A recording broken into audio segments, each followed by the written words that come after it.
भारत के प्रत्यक्ष विदेशी निवेश यानी एफडीआई के नियमों को सख्त करने के फैसले से पड़ोसी देश चीन भड़का हुआ है। भारत ने यह कदम इसलिए उठाया था ताकि कोरोना संकट का फायदा उठाते हुए चीन कमजोर हुई भारतीय कंपनियों का अधिग्रहण न कर सके। भारत में एफडीआई के नियमों में बदलाव को लेकर चीन ने ऐतराज जताया था। चीन ने कहा था कि यह फैसला विश्व व्यापार संगठन के सिद्धांतों के खिलाफ है। एफडीआई के नए नियमों के तहत अब भारत की सीमा से जुड़े किसी भी देश के नागरिक या कंपनी को निवेश से पहले सरकार की मंजूरी लेनी होगी। अब तक सिर्फ पाकिस्तान और बांग्लादेश के नागरिकों और कंपनियों को ही मंजूरी की जरूरत होती थी। भारत से पहले चीनी कंपनियों को रोकने के लिए कई अन्य देश पहले ही एफडीआई के नियमों को कड़ा कर चुके हैं।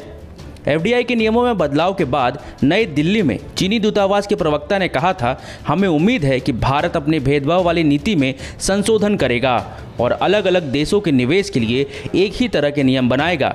इसके साथ ही भारत अपने यहाँ खुला और पारदर्शी कारोबारी माहौल तैयार करेगा। वहीं दूसरी ओर चीन की सरकार का मुखपत्र कहलाने वाले सरकारी अखबार ग्लोबल टाइम्स ने इस मामले पर एक लेख लिखा है जिसमें भारत को धमकी देने की कोशिश की गई है। ग्लोबल टाइम्स लिखता है कि चीन की वर्कफोर्स को शुक्रिया, अब देश अपने लिए और पूरी दुनिया के लिए मेडिकल सप्लाई करने में सक्षम है। हालांकि भारत सरकार ने इस तथ्य को नज़रअंदाज कर दिया है और विदेशी निवेश के नियमों को सख्त करने के लिए कोरोना संकट को वजह बता दिया है।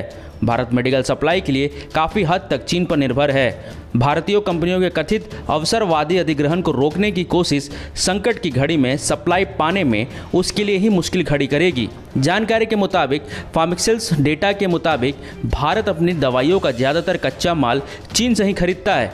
भारतीय कंपनियां पहले ही चिंता जाहिर कर चुकी हैं कि चीन से कच्चे माल की आपूर्ति प्रभावित होने से भारत के उत्पादन पर बहुत बुरा असर पड़ सकता है।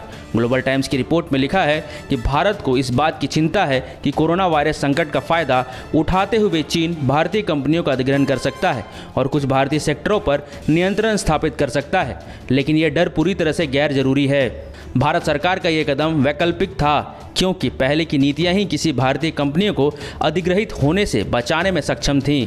विश्लेषकों का कहना है कि चीनी निवेश पर इस तरह के प्रतिबंध भारत के मैन्युफैक्चरिंग सेक्टर के लिए घातक साबित होंगे। जल्द ही इस नई नीति का असर भारत में चीनी निवेश पर दिखने को मिलेगा। साथ ही चीन में भारतीय निवेश भी प्रभावित होगा। बताते चले कि ग्लोबल टाइम्स ने यह भी लिखा है कि चीनी कंपनियों के लिए भारत का बंद दरवाजा मौके की दूसरी खिड़की भी खोल सकता है। कई चीनी कंपनियां महामारी खत्म होने के बाद विदेशों में अपना विस्तार करना चाहती हैं और वे इसके लिए दक्षिण पूर्वी एशियाई देशों का रुख कर सकती हैं।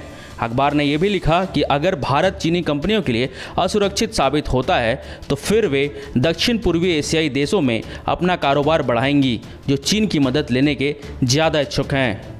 आपको हमारी रिपोर्ट कैसे लगी कमेंट बॉक्स में ज़रूर बताएं। लाइक और शेयर करना ना भूलें। इंडिया न्यूज़ वार्ल्ड की रिपोर्ट।